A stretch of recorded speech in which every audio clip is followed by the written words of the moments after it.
Hello everyone, welcome to this week's edition of Southside Speedway Illustrated. Last week it was a rain out here on Friday night, so we showed you the action from the Eagle Cup Series in the MASCAR division. Well, here in the MACA division, Brian Waltrip just picked up the win in the Champ Cars, and that means it's time to go racing. There's some new faces that have showed up here in late models. Remember a couple of weeks ago we told you some of the guys are missing? Well, they're here. Jim Sink's here, Jerry Dubberly's here, and a few other new faces have showed up like Rocky Robbins. So it should be interesting. Twin 75s the bill for the late models tonight. Of course, Chargers, mini stocks, and the grand stocks all on hand as well. It's going to be exciting, and we'll bring all that plus interviews in just a moment.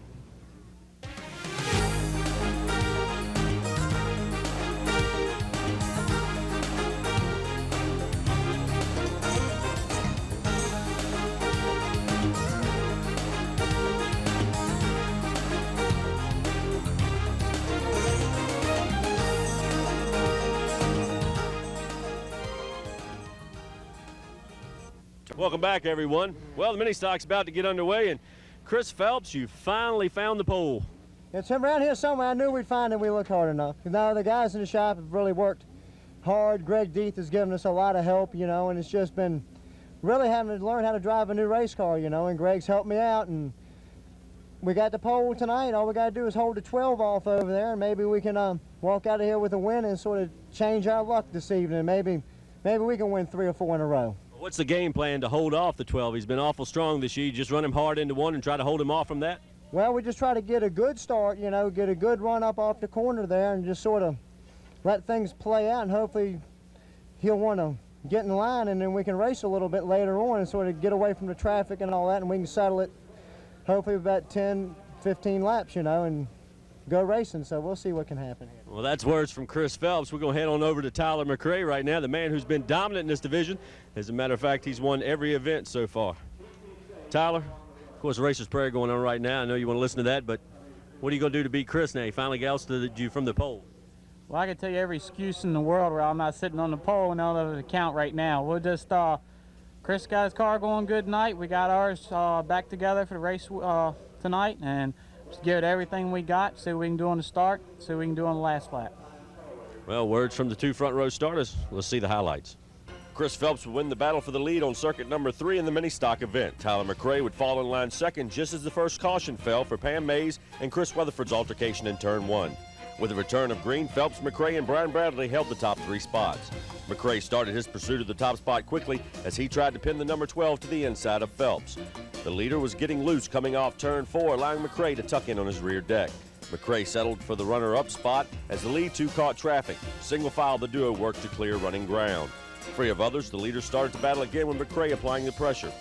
McRae would shove Phelps through turns 3 and 4, and on lap 16, McRae ran hard into turn 1 with the lane inside open. McRae, Phelps, and the lap car of Guy Lane went 3 wide, with McRae taking the point on lap 17. Pulling away, McRae gets the win over Phelps, Bradley, Adam Resnick, and J.D. Hammer. How about that run, Tyler?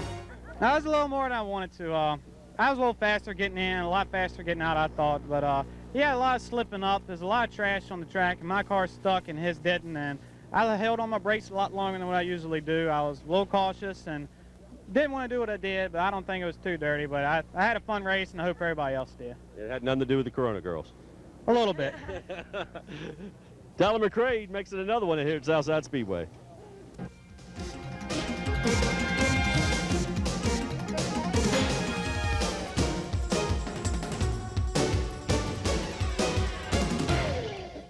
Shane, the carburetor's gone. Is it going to make a difference? Seemed like it made a little bit of difference in qualifying. Yeah, I don't know where Eddie's starting at back there, but you know, there's a real tight race there. I think everybody's pretty close up through the field there, and you know, we got 75 laps to get it done, so we'll see what happens. Seems like a lot of new faces out here tonight. That's going to make a big difference. But yeah, it is. You know, I think there's 23 cars. I'm not real sure, but you're going to be in lap traffic probably in about 15 laps, so it's going to be interesting. You've got to run on the outside a lot. Shane Lockhart, he'll start in row number 2. What do you do with a field like this? Just take your time and work your way through? Simple on that one. We got to take our time and just be smooth and patient. Rocky Robbins, he drives car number 8 in the late model series, making his first appearance in 1996 at Southside. Well, one driver who's been having a great season, and it seems to be continuing tonight. Car number 10, Bubba Urban Jr. A couple weeks ago, he got a new paint scheme, but tonight, he's looking awful strong. Starting on the pole tonight, a lot of strong guns behind you. Yeah, we made a few changes to the car this week, and I think we got the car pretty dialed in, so we'll see what we can do with them starting up on the pole. I was told you've been one of the fastest in practice and in qualifying of late. You seem to be the most consistent driver lately. Yeah, I hope we get a couple good finishes in tonight. Maybe get 1 or 2 wins would be nice, but we're pretty good. We'll see what happens. We'll see if he can hold on to the #1 spot. Bubba Urban Jr. starts from the pole. Well, he's always the teacher. As a matter of fact, the last few weeks, Bugs Harrisfield's been doing a lot of teaching, and Bugs, looks like there's some guys in front of you who might need some lessons tonight. They're pretty much smart on how they drive. I don't think they have to have as much schooling as some people do, but hopefully we can get through the first couple laps and things will be okay. Biggest field Southside's seen this year. If you get caught up in something early, it's going to be hard to work your way back through this pack. Yeah, it is, but we'll see what happens. Bugs Harrisfield, he'll start in row number 3. 23 late models race to the green. Bubba Urban and Billy Morris on the front row. Urban leads lap 1 with Shane Lockhart taking second as Morris slid high in the turns. Eddie Johnson also picked off a spot for Morris. Bugs Harrisfield next challenged Morris after working by Mike Lee. Harrisfield nudged Morris going into turn 1 but allowed the number 5 to get corrected before challenging for the spot again. Morris's high groove continued to falter. Harrisfield makes the pass with Lee closing in to take the open lane. A freight train of late models lay single line behind the battle. Lockhart now turned up the heat on Urban. Lockhart looks to the inside several times on the leader while Johnson closed up on the lead pair. Morse was still holding on to the 5th spot, but Rodney Estes was trying to take away that position. Wayne Grubb would make it a 3-way run for the position. Urban showed the way on lap 17 over Johnson, Lockhart, Harrisfield, and Lee. Morse was holding 6th but lost the spot to Wayne Grubb, but not without a little contact as the two contested for grooves on the speedway. Estes also managed to bypass for the 7th spot as Morris continued to push up the banking. Chris Dotson now joined the action but came out for the worse as he got nudged into the infield dirt coming off 4. The leaders worked off turn 4 with Johnson making a bid for the lead. Urban chose the high groove as Johnson stuck it to the bottom. The top 2 challenged each other at both ends of the 3rd mile oval. Urban held off Johnson's Ford until the first caution fell on lap 26. David Goad, Chris Dotson, and Jim Thacker would all be involved, with 3rd place running Lockhart ducking into pit lane for service under the yellow. Urban quickly felt heat from behind as Johnson and Harrisfield worked both grooves on the restart. Thacker's wounded ride came into play as the leaders caught the trailing machine. Urban's lane gets blocked, allowing Johnson to slide by on the high side. Harrisfield also lost ground as he jumped on the binders to keep from getting into the rear deck of the top 2. Harrisfield loses 2 spots just as an altercation in turn 4 brings caution to the field again, allowing several teams to pit for repairs. It just seemed like another night of full moon racing fever at Southside. Johnson gets the jump on the restart as the pack behind go at it for positions. Harrisfield worked on Lee to retake one of the spots he had lost earlier. The two ran wheel to wheel for 2 circuits, with Harrisfield eventually coming out the winner. Wayne Grubb next looked inside the black number 6, also gaining the spot with Estes next coming in to make it a challenge. The lap car of Dave Boyd blocked the lane. The two made contact. Rusty Wood also joined the pack. Estes breaks loose coming off turn 4, putting the field back under yellow. Lockhart started coming back through the field. On the restart, first objective was defending champion was Tony Cully. Cully was showing damage from an earlier battle and allowed Lockhart to easily pass. Harrisfield started his run at the runner-up spot, being held by Urban. Several nudges to the rear deck didn't seem to rattle Urban, though, and Harrisfield had to fall back in line to cool his tires. Harrisfield chose the inside lane once again, but could only get a fender alongside the second-place runner. All the racing for second was allowing Johnson to pull away, but his advantage would be lost to caution. Lockhart had caught and worked his way by Kevin Grubb and started to work on Rocky Robbins for 7th spot. Heading into turn 1, the two connected, with Robbins ending up in the wall after having Lockhart climb over his hood. Kevin Grubb cleared the incident by inches. It would be a short run of green, with yellow returning for Matt Williams shot into the boilerplate. Bruce Butler called to check in on his driver's condition after the hard contact with the wall. Lockhart took advantage of the caution once again. The crew worked to get the toe corrected for the final circuits. Johnson motors away on the restart and takes the win, with Urban fending off Harrisfield for second. Wayne Grubb, Mike Lee post 4th and 5th. Well, Eddie, carburetor or not, you come through victorious. Well, I tell you, the car is handling awful good, and I got to thank Townsend Racing Products for that.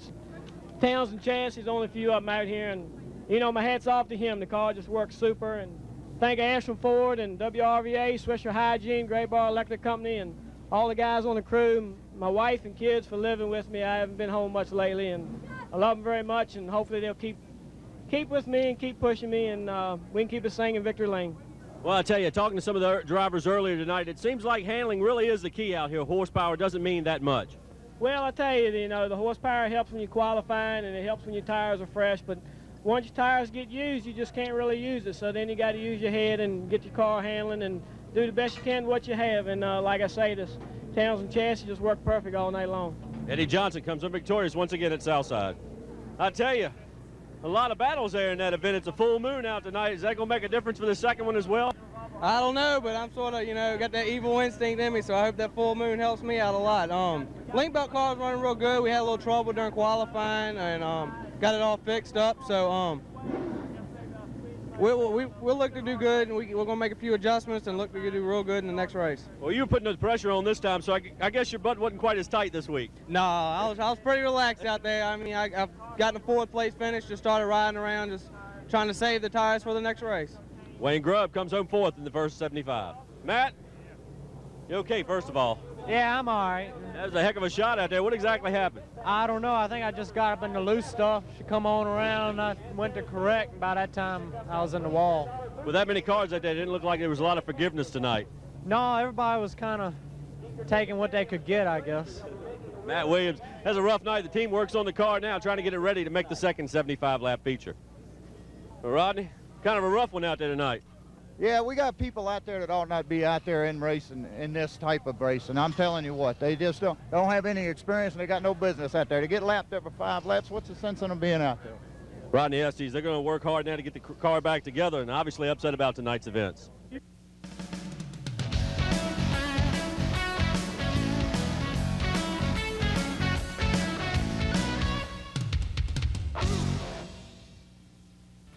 Bubba Hubbard won the pole for the Grand Stock run with John Eversole at his flank. Herbie Williams erupts on lap 1, filling turns 3 and 4 with smoke and putting the field under yellow. Hubbard, Eversole, and Wayne Clark held the top 3 spots as the green returned. Laval Balduck and Roy Carter Jr. started to tussle for the 11th spot, while Robbie Langford worked his way up to challenge Dave Lingerfelt for the 4th position. Hubbard was getting loose coming off the turns as he tried to fend off Eversole and maintain the lead. The top 2 connected several times before caution fell for Langford, Ray Ashworth, Chad Mason's crash on the front stretch. Back to racing, and the field seemed content to stay single file for the first few circuits. Balduck would be the first car to step out of the line as he made a challenge on Carl Salvatore. It was wheel-to-wheel racing for the next 4 circuits, with the 2 seemingly evenly matched in respective grooves. Balduck finally won the battle as Mason tried to work his way by Salvatore as well. Eversole would pursue Hubbard for the final circuits. Hubbard was able to keep the doors shut while Eversole was getting sideways trying to work to the inside. Eversole would then switch to the high groove and made his run as the 2 dueled for the closing circuits.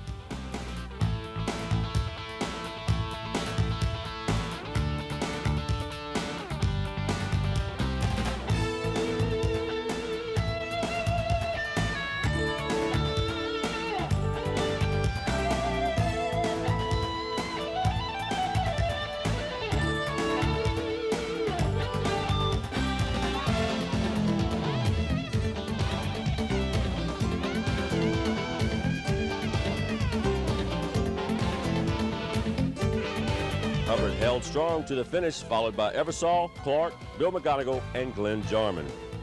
Well, Bubba, I tell you, we're not in victory lane. You've already got your awards, but another great run for you. Yeah, it was a good night. Me and Johnny had a real good race. Johnny drove perfectly clean. We raced real hard, and I just had a good time. I mean, what else you say? Have a blast out here racing. Race for our sponsors, Blooms Brothers Furniture, Chamonix Sports Bar and Grill. And, it's just good to be talking to you regularly like this. Yeah, pretty much every other week at least. But I tell you, Johnny raced you clean. He got into you hard, and he said he didn't want to win the race like that. He said he let back out, let you get straight. Yeah, I don't think the officials let him win the race like that, but I didn't want to go by him like that. I knew I had the faster car. Everybody here knew we had the fastest car. He had new tires, and we had old tires, so we feel real good about it. And can't say enough about it. The car ran great. Well, through 1 and 2, I had him beat pretty good, but down 3 and 4, it looked like he had me beat pretty good because I was real loose coming out of 4. So we just had to let it ride and see what happened. That's the way it turned out. Well, you gain anything from your modified runs that might help you out here? Yeah, I found out I don't need somebody sitting in my lap with another car. Words from John Eversalt. That's my brother Kevin. He loves to go fast. He loves to race. Matter of fact, there's only one way we can get him to stop. Hey Kevin, it's time to reload.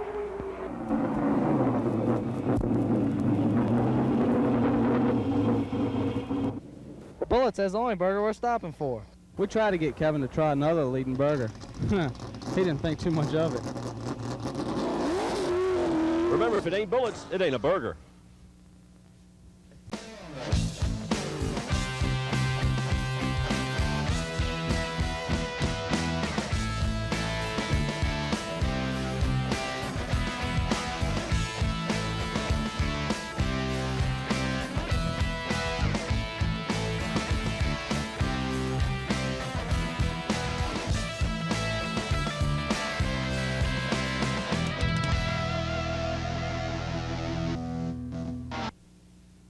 Well, Bubba, the first one, it seemed like Eddie got the best of all of you there, but did you gain anything? We changed a couple things. We changed the paint on bar and switched a couple tires. The stagger was way off on the car. I think that's what hurt us there towards the end. So we'll see if they help or hurt. We needed to try something. Eddie was a little quicker than we were, but he wasn't that much faster. What about running the cars 150 laps on these tires? Will that make that big of a difference? Do they really not come in for some drivers till midway? I tell you, our tires come in early, you know, and then they sort of fade at the end. That's one thing. The right sides were both right sides are pretty wore after the 75 laps, which worries us a little bit, but we've switched them, and I don't know. We'll see what happens. Yeah, we learned a lot. We broke a rock arm in the first probably 15, 20 laps, and it killed the motor.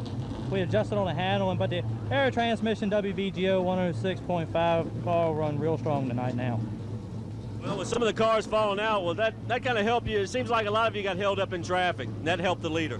Yeah, the lap traffic here is awful tonight. I don't know why. They're giving the move over flag. The officials are doing a good job of that, but they're just not moving. I hope it's going to get better in this race. Mike Lee gets set for battle in the Aero Transmission WVGO 106.5 late model.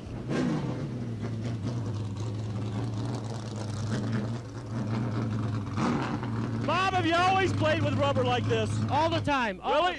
Is this one of your favorite hobbies? Oh, the only hobby I have. Who taught you?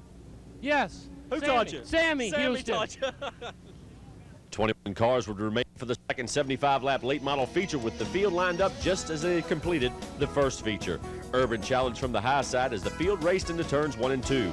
Johnson, though, battled back in the low groove. A side-by-side battle raged for the first 2 circuits, with Johnson finally yielding the position to Urban. As behind, Harefield and Wayne Grubb raced for third. Caution would fly for a crash in turn 1 involving Kevin Grubb, Jerry Dubberly, Jim Thacker, O'Neill, Cully, and Morris. Back to green with Johnson looking inside on the leader, but Urban kept the lane blocked, forcing Johnson to hold second and wait for another opportunity. Behind the top 2, Harefield went back to work on Grubb. Again, it was bumper to bumper for position as Harefield tried to wrestle Grubb out of the groove. Grubb tried to close the door, but Harefield was determined to keep it open. The result would be a pileup in turn 2.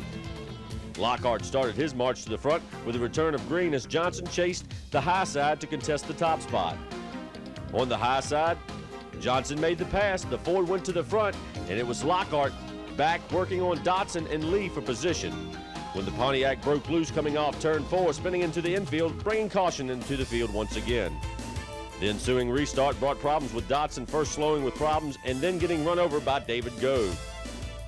Thacker and Grubb would get together on the next attempt of green, with both retiring from the event. Back under green, fans watched Johnson lead over several packs of heavily damaged machines. The emotions were starting to show as bumpers, front and rear, got the true test. No one seemed to have any patience left. Morris would bring out the next caution as his number 5 slid into the turn 3 boilerplate. Lockhart started to pick his way back to the front under the green, first picking off Ricky Johnson, who was having a good run. Next, it was Mike Lee, with again Lockhart getting the spot.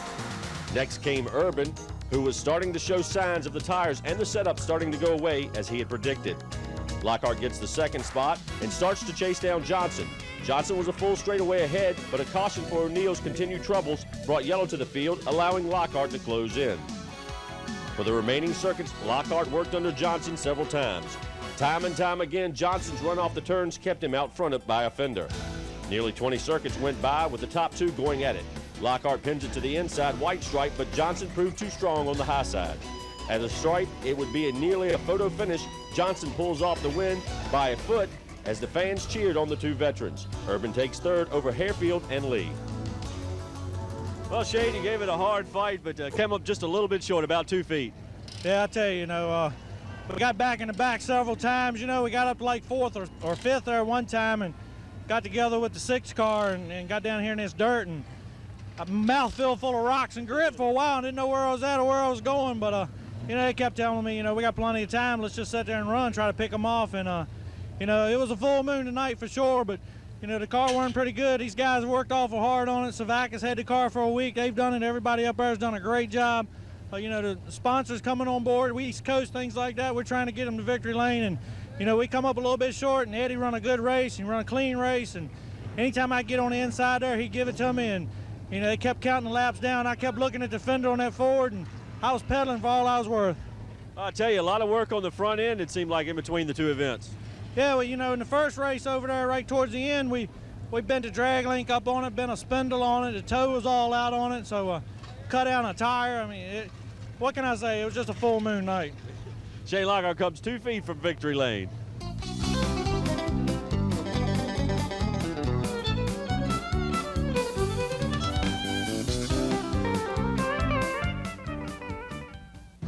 I don't know it. Talk to me after the race and I'll let you know. Hey, you're not that sure? Well, Cliff, he qualified awful good today. I don't know. We'll just have to see. Where's Michael Greathouse? He'll start from the #1 spot in the Charger event. Well, Tommy, you finally got the familiar number 62 back out here. You ready to rumble? Can you work your way past Michael? I don't know, it's going to be kind of rough. Brand new car, first ride out. We're lucky to be where we're at, I guess. How about the car? How much work has been done to it? It's been gone for a long time. Oh, it's a completely brand new car. It's everything's totally different on it. Everything works totally different from the car we had last year. Tommy Tatum, he'll start from inside row number 2. The Chargers would close the show with Greathouse at the point. Gary Burke put the field under yellow before lap 1 was complete. Greathouse was sent to the rear for jumping the start, with Tatum now leading the field to green. Fans would get a chance to see just how determined Greathouse was to get back to the front. Just watch as he marches through the field.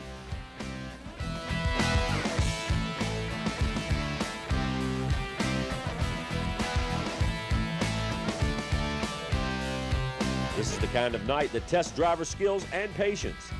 Caution put the field back under the guidance of the pace car, and on the restart, Greathouse again would be black flagged for jumping the start. A stop and go would ensue. Again, the fans watched the number 77 as he marched back through the field. Several drivers were getting a little loose. Richard Goodall got just a little too loose, and the spin and follow-up put the field back under yellow. Under green, Tatum showed the way as Greathouse kept his march to the front going. His run came up 2 spots short, though. Tatum wins over Thomas Stinson, Greathouse, McDaniel, and Randy Adams. Well, I asked you before the race, you're going to be able to deal with him, and a couple of black flags there kind of helped you out a little bit, but you still had a strong ride. Yeah, I hated to see it happen to Michael, because Michael had the first couple laps that I seen, he was just awesome, but I hate to see it happen to him, but at the same time, I'll take the win anywhere I can get it. Well, don't be so depressed, Tommy. You did win. Oh, I'm not depressed, believe me. I'm really not, but you rather win at racing, Yeah.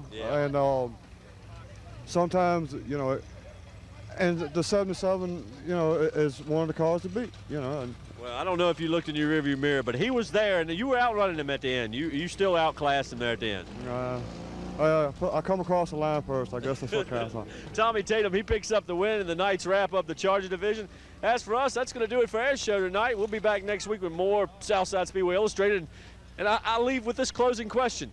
They've separated themselves from the third place car, the number 85 of Rodney Sawyers. And B.A. Wilson will take the lead on lap 95. But here comes David Blankenship. He does that in-out move and looks to the inside of B.A. Wilson. Now it's going to be Blankenship that's going to have to try to pass on the inside. B.A. Wilson with the preferred line.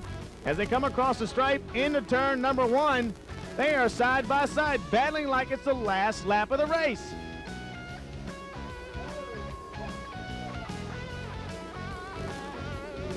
And on lap number 109, NASCAR will score the number 3 as the leader. Very, very close. Rodney Sawyer's on the outside. And that's going to bring out caution. Whoa, David Blankenship trying to hold on to the car. B.A. Wilson getting a challenge from Rodney Sawyers as they come out of turn number 4. Sawyers with a little sheet metal damage on the right side of that car. B.A. Wilson's going to pull him up off turn number 2, down into turn number 3. He's going to pull back in front of Rodney Sawyers. There's a battle now between the 7th and 8th place cars, that of David Blankenship and Wayne Grubb. Blankenship going to try to take away another position. 127 laps on the board. And B.A. Wilson come home's the winner in the Budweiser 150. Rodney Sawyers in the number 85, D&H Contractor Chevrolet second. Third will be the 2 of Danny Willis. Fourth will be the 77 of Stacy Pereira, South Boston, Virginia. And rounding out the top 5 will be David Blankenship in the number 3.